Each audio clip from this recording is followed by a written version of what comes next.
nuevamente con, aquí estoy nuevamente con ustedes. Buenas tardes a todos.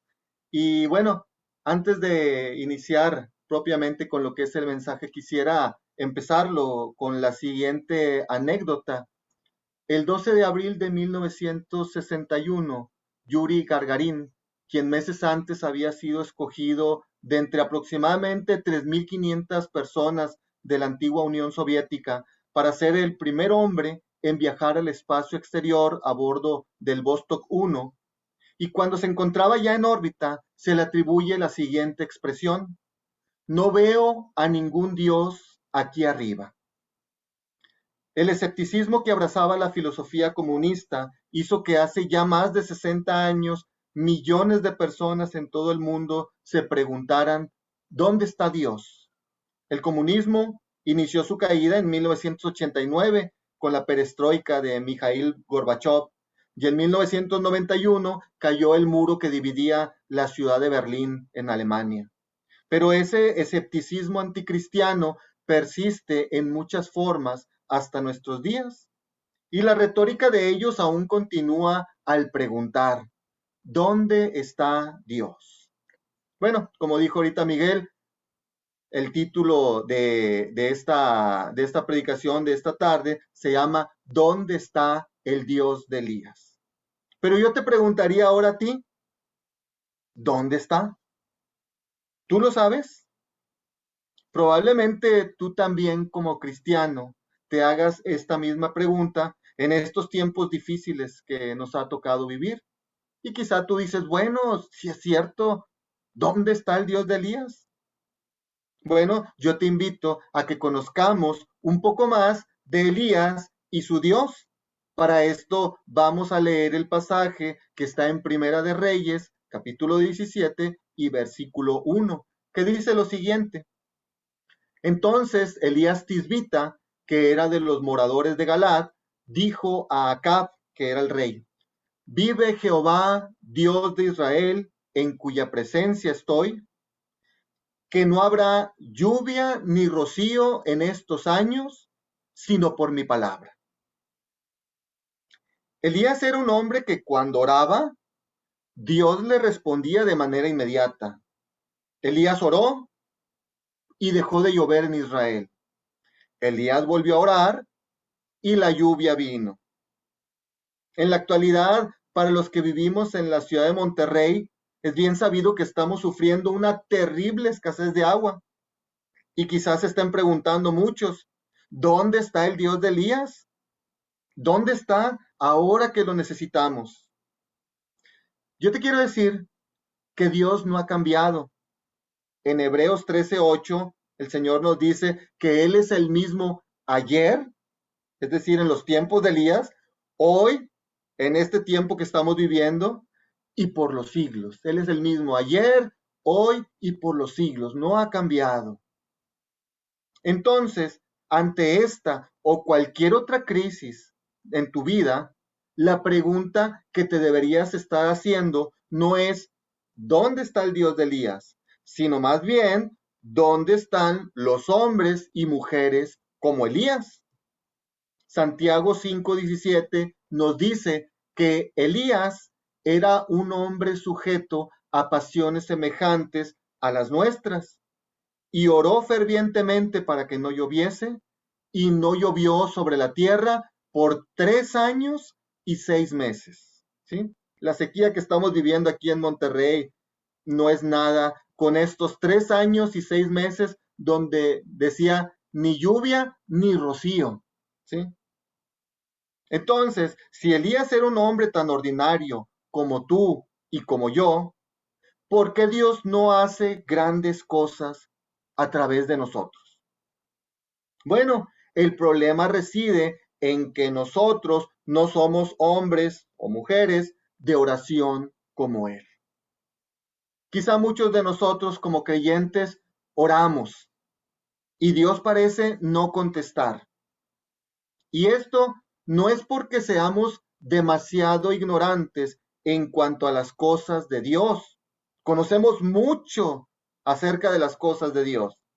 El problema más bien reside en que somos demasiados autosuficientes, ¿sí? Tenemos demasiada autosuficiencia. Ahora más que nunca estamos viviendo en la era de la autosuficiencia, que continuamente se escucha decir, sé lo que quieras hacer, cree en ti, tú todo lo puedes hacer. Y ellos queriendo cambiar al Dios Todopoderoso por el hombre que, entre comillas, todo lo puede. Lo que está pasando es que estamos haciendo de nuestras capacidades, nuestros impedimentos y de nuestros talentos piedra de tropiezo. Es decir, estamos utilizando las capacidades y talentos que Dios nos dio, no para servir al Dios Altísimo, sino para exaltar el yo.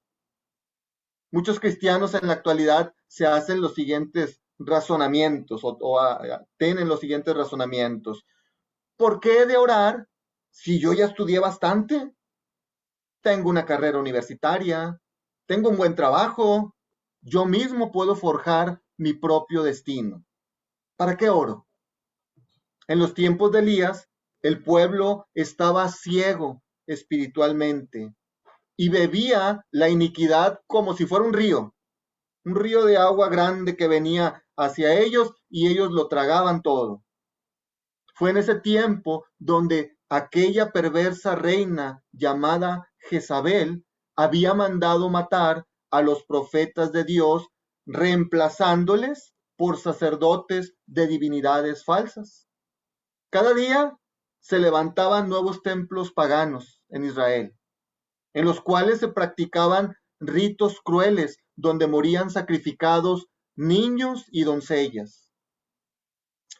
Yo siempre que escucho estas terribles prácticas paganas, no puedo evitar pensar cómo se asemejan aquellos templos paganos con las clínicas de aborto actuales, donde nonatos y jovencitas mueren a diario.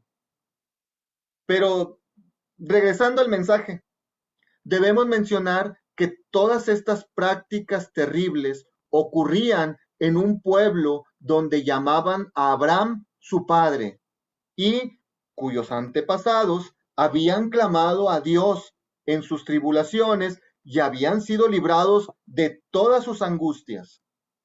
Solo que en los tiempos donde reinaba el rey Acab, el Señor de gloria parecía estar ausente.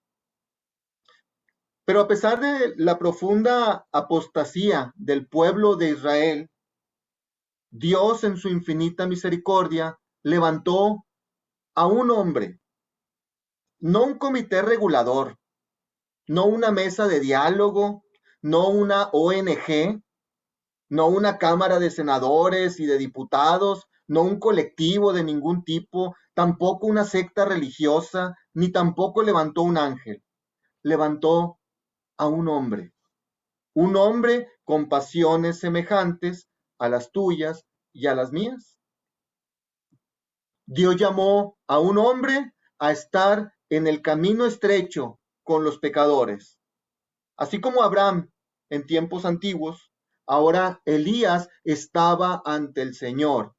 Y por eso el Espíritu Santo pudo escribir la biografía de Elías con dos simples palabras. Elías oró. Por lo cual podemos hacer también la siguiente afirmación. La oración es la acción más importante que un cristiano pueda hacer para Dios y para los hombres. Mira, si la iglesia en la actualidad tuviera tantos ardientes intercesores como tiene consejeros diligentes, veríamos un despertamiento no solamente nacional, sino mundial en muy poco tiempo. Tales hombres y mujeres de oración son siempre benefactores nacionales. Y Elías, en este caso, era uno de ellos. Elías conoció la mente de Dios. Por lo tanto, un solo hombre conquistó a toda una nación. Y no solamente esto, sino que también alteró el curso de la naturaleza. Recuerda que a través de la oración de fe, el cielo cerró las llaves por ahí de la lluvia que caía pues continuamente, ¿sí? Él se mantuvo firme e inconmovible, y cuando por medio de la oración él cerró los cielos, puso la llave en su bolsillo, y entonces el rey Acab comenzó a temblar. Sé que muchos de nosotros, al escuchar este tipo de relatos, quisiéramos que Dios obrara en nosotros todas las proezas que hizo Elías. Pero la gran mayoría de nosotros queremos que Dios obre eso, sus proezas, pero no queremos todos los destierros que sufrió Elías. Mira, tú que estás escuchando este mensaje en esta tarde, debes saber y entender lo siguiente. Si tú haces la obra de Dios a la manera de Dios, en el tiempo de Dios y con el poder de Dios, entonces obtendrás toda la bendición de Dios, pero también todas las maldiciones del diablo. Mira, cuando Dios abre las ventanas de los cielos para bendecirnos, el diablo abre las puertas del infierno para atacarnos. La sonrisa de Dios significa el ceño fruncido del diablo.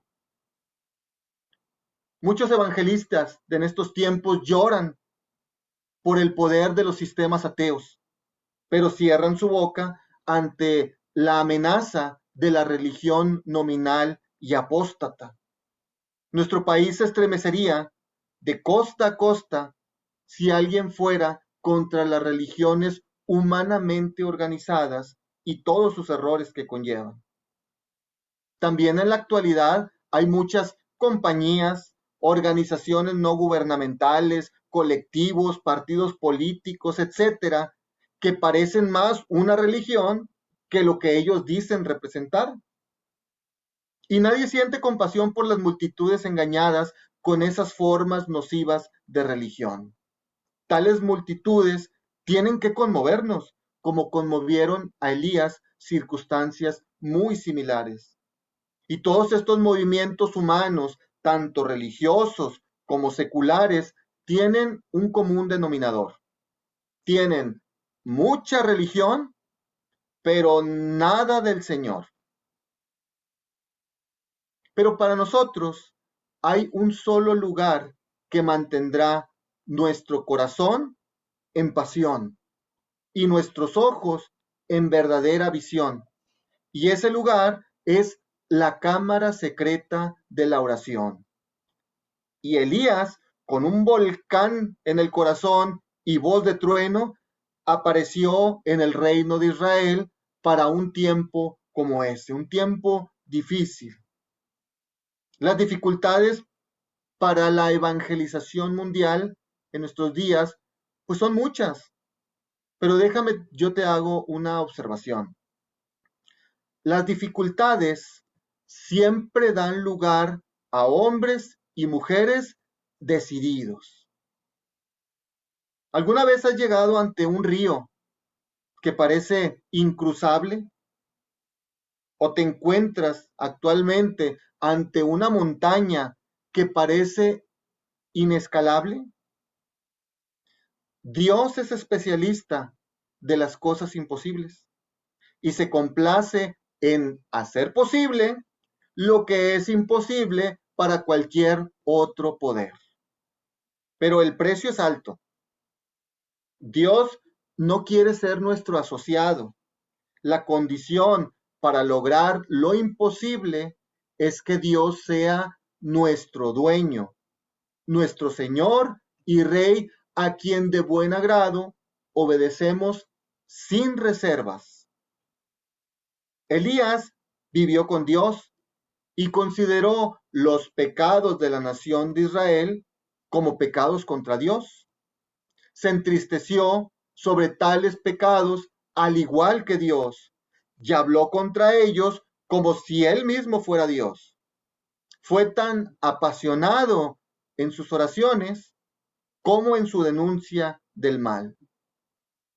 Pero Si queremos vivir y servir a Dios, tenemos que entender lo que dice el Salmo 37:23, que dice lo siguiente: por Jehová son ordenados los pasos del hombre. Es por Jehová, no es por ti mismo o por tu autosuficiencia. Por ejemplo, el Señor le dijo a Elías: apártate, en Primera de Reyes 17:3. ¿Y qué hizo él? Él se apartó y tiempo después le dijo: muéstrate, en Primera de Reyes 18:1. Y él se mostró ante el rey Acab. Habría sido un gran error esconderse cuando tenía que reprender al rey, y habría sido muy peligroso desafiarle sin la orden expresa del Señor. Es un error predicar si el Espíritu Santo nos ordena a esperar en el Señor.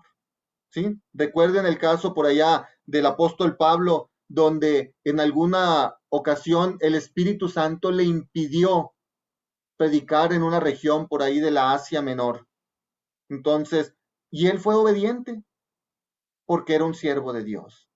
Debemos aprender a decir como David en el Salmo 62:5: alma mía, en Dios solamente reposa. Y entender que siempre, siempre, siempre la obediencia siempre trae bendición. Eso es un hecho. En el caso de la oración de Elías, esta se volvió un modelo de oración concisa cuando dijo en Primera de Reyes 18:37: respóndeme, Jehová, respóndeme, para que conozca este pueblo que tú, oh Jehová, eres Dios, y que tú vuelves a ti el corazón de ellos. Hace muchos años había un hombre que se llamaba Edward McKendry Bounds. Él fue un creyente norteamericano, abogado y autor de 11 libros. Y él tenía mucha razón al decir que las oraciones breves en público son el resultado de largas oraciones en secreto. Un ejemplo de ellos era George Mueller. Él era un hombre de oración y en una ocasión, estando navegando en un barco, iba camino a Canadá, había mucha niebla en el mar donde iban y no podían avanzar. Entonces, él pidió por medio de la oración que la niebla se quitara. Y su oración, decía el capitán del barco, fue como la oración de un niño de preprimaria. Él nomás se arrodilló, siendo ya también una persona ya de edad, se arrodilló y dijo: Señor, te ruego que quites la niebla. Y el dueño del barco se quedó así, pues, muy sorprendido del tipo de oración. Dice: esa oración la podía haber hecho pues mi nieto de 5 años. Y bueno, ¿qué ocurrió? La niebla se quitó y ellos pudieron llegar a donde tenían que llegar. Es esto mismo que está diciendo aquí: las oraciones breves en público son el resultado de largas oraciones en secreto. Elías oró no por la destrucción de los profetas idólatras, ni que cayeran rayos sobre el rebelde pueblo de Israel, sino para que la gloria y el poder de Dios se revelaran conforme a su voluntad. Muchas veces nosotros tratamos de ayudar a Dios a salir de las dificultades, pero disculpen la expresión, solamente la estamos regando.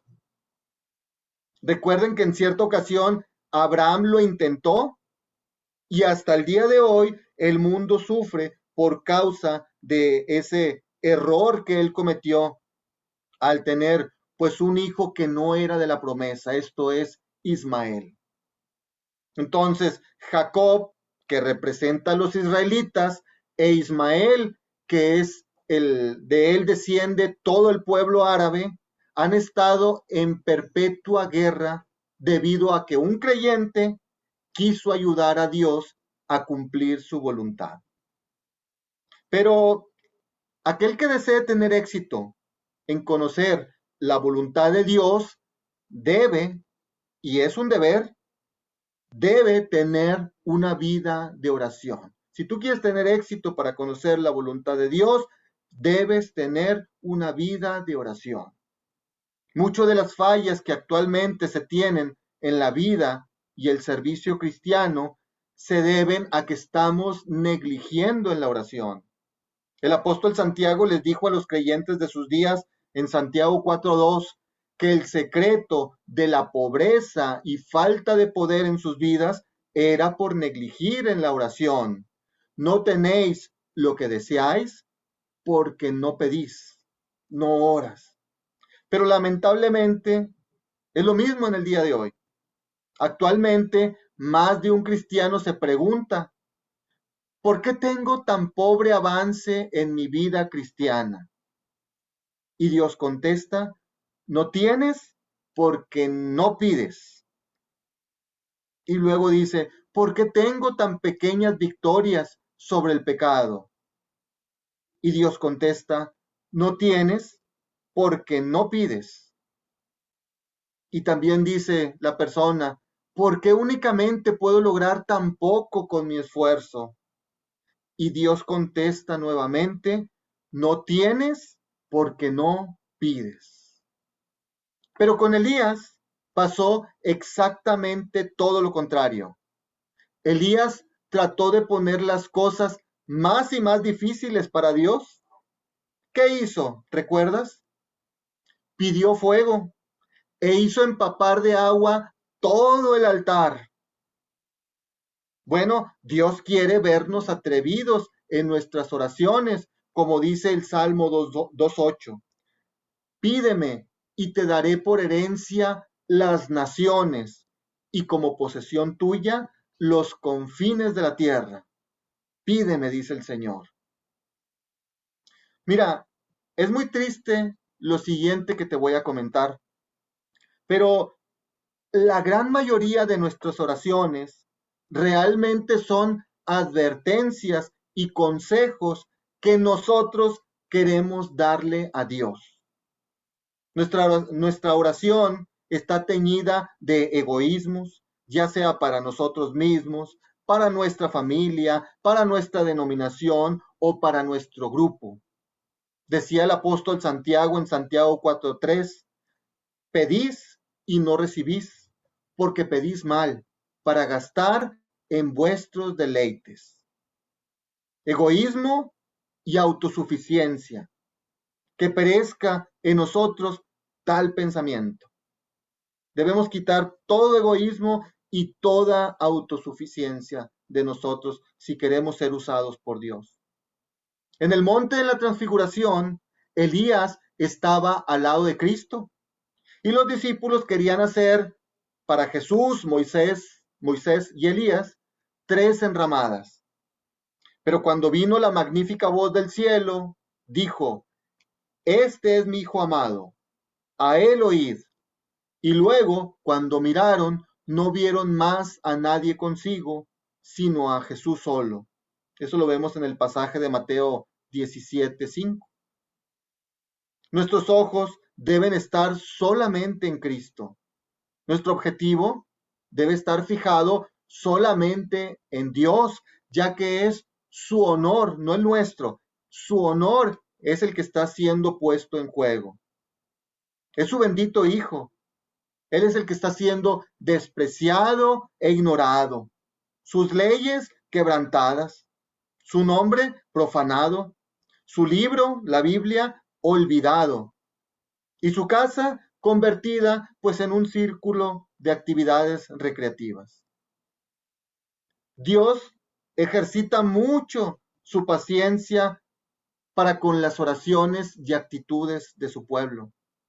En Segunda de Crónicas, capítulo 7 y versículo 14, dice lo siguiente: si se humillare mi pueblo, sobre el cual mi nombre es invocado, y oraren, y buscaren mi rostro, y se convirtieren de sus malos caminos, entonces yo oiré desde los cielos y perdonaré sus pecados, y sanaré su tierra. Hay mucha tela que cortar en este pasaje, pero el punto que yo quiero enfatizar con ustedes es: ¿por qué creen que Dios diga, si orare mi pueblo sobre el cual mi nombre es invocado?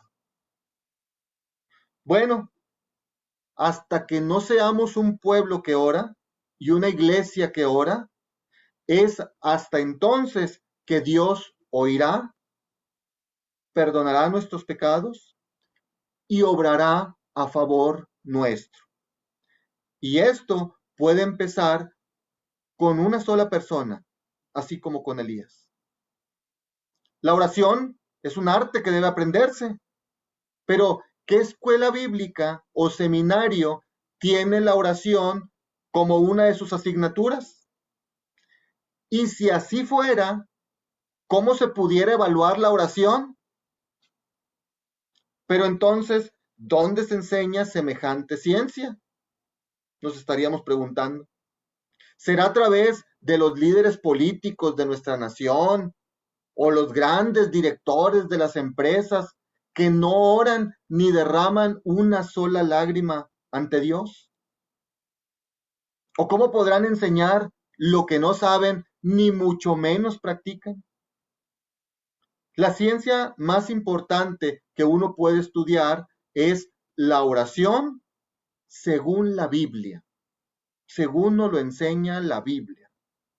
Aquel cristiano que pudiera inducir a muchos creyentes a orar, levantaría el más grande despertamiento espiritual que el mundo haya conocido.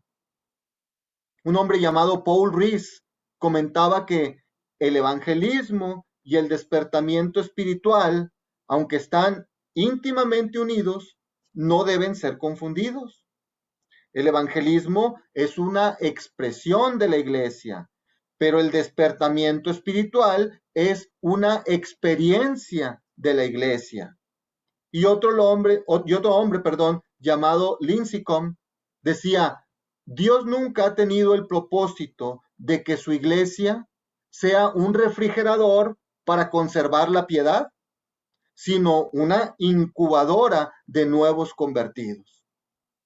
Entonces, la falta no está en Dios, ya que Él es poderoso para hacer conforme al poder que obra en nosotros. Tampoco el problema más grande para Dios hoy en día es el ateísmo, ni la religión falsa, ni el liberalismo o modernismo. El problema para Dios hoy, en este día, es el fundamentalismo religioso que está totalmente muerto. ¿Y qué es esto? Mira, los creyentes sabemos que Dios es omnipresente, es decir, que está en todas partes, pero no queremos estar con Él. Los creyentes sabemos que Dios es omnisciente, que todo lo sabe, pero no queremos consultarlo para las cuestiones diarias de nuestra vida. Y los creyentes sabemos que Dios es omnipotente, que todo lo puede, pero no confiamos en que Él pueda suplir y obrar poderosamente a favor nuestro. Este es el mayor problema con el que nos estamos enfrentando en la actualidad para poder hacer la obra de Dios. Hace muchos años vivió un hombre de Dios que fue misionero al interior de la China, llamado Hudson Taylor, y él comentaba lo siguiente: he encontrado que existen 3 etapas en cada gran obra de Dios. La primera etapa es que es imposible. Cuando quieres hacer la obra de Dios es imposible. La segunda etapa es que es difícil. Ya se había empezado a hacer la obra, pero es bien difícil hacerla. Híjole, qué difícil. Y la tercera etapa ya está hecho. Dios obró, Dios trajo todas las providencias adecuadas, dio la gracia necesaria para que su gran obra fuera realizada. Y todo esto solamente logrado por una vida de oración. Si tú ya te le entregaste tu vida a Dios, al Dios de Elías, Él aún puede y quiere hacer grandes cosas con tu vida. Como decía don Emil Anderud, quien fuera el maestro de nuestro pastor, los mejores años de mi vida están por delante. Y esto lo decía cuando ya tenía cerca de 80 años. Pero si tú aún no sabes dónde está el Dios de Elías y quieres que Dios te pueda usar para hacer grandes cosas, debes hacer lo siguiente. Lo primero es lo que dice en Romanos 3:23. Por cuanto todos pecaron y están destituidos de la gloria de Dios. Dice Dios que todos pecamos. Entonces debes reconocerte pecador. Lo siguiente es lo que dice en 1 Juan 1:9, que si confesamos nuestros pecados, Él es fiel y justo para perdonar nuestros pecados y limpiarnos de toda maldad. Entonces, todos esos pecados de los cuales ya reconoces y eres consciente, los debes confesar delante de Dios. Y por último, lo que dice en 1 Pedro 2:24, que fue Jesús quien llevó nuestros pecados en su cuerpo sobre el madero. Por lo tanto, debes aceptar a Cristo como aquel que pagó por tus pecados en la cruz. Y yo quisiera terminar este mensaje con una oración, por si tú no le has entregado tu vida a Cristo o tú quieres hacer una oración de consagración al Señor, lo puedas hacer también en esta tarde conmigo. Les voy a pedir que inclinen sus rostros ahí en sus casas y que podamos orar y repetir ustedes esta oración. Vamos a orar. Amado Padre Celestial, en esta tarde, Señor, reconocemos que hemos pecado, Señor. Realmente te hemos fallado muchísimas veces, Padre. Y queremos reconocerlo, Señor, delante de ti. Queremos pedirte que tú nos perdones, Señor, que tú limpies nuestras vidas con la sangre preciosa de tu Hijo amado Jesucristo. Y queremos entregar nuestras vidas por completo a ti. Queremos aceptar a Jesucristo como aquel que llevó nuestros pecados en su cuerpo en la cruz, el cual pues tuvo que sufrir todo esto para darnos esta salvación y la vida eterna que tú nos prometes a través de él, Señor. Queremos consagrar nuestras vidas a ti, queremos entregar nuestras vidas a ti y que tú también nos ayudes, Padre. Te lo suplicamos para que nos hagas hombres y mujeres de oración para poder hacer la obra, Señor, que tú quieres que hagamos, Señor. Tú tuviste un llamamiento para cada uno de nosotros y tienes un gran propósito, Señor, para nosotros. Cúmplelo, Señor, en nuestras vidas, Padre. Nos entregamos a ti y te hacemos nuestro Señor y nuestro Rey de manera incondicional. En el nombre de Jesucristo, tu Hijo bendito, te rogamos todas estas cosas. Amén. Bueno, pues muchas gracias a todos ustedes por su atención y pues le cedo nuevamente el micrófono por aquí y la pantalla a Miguel.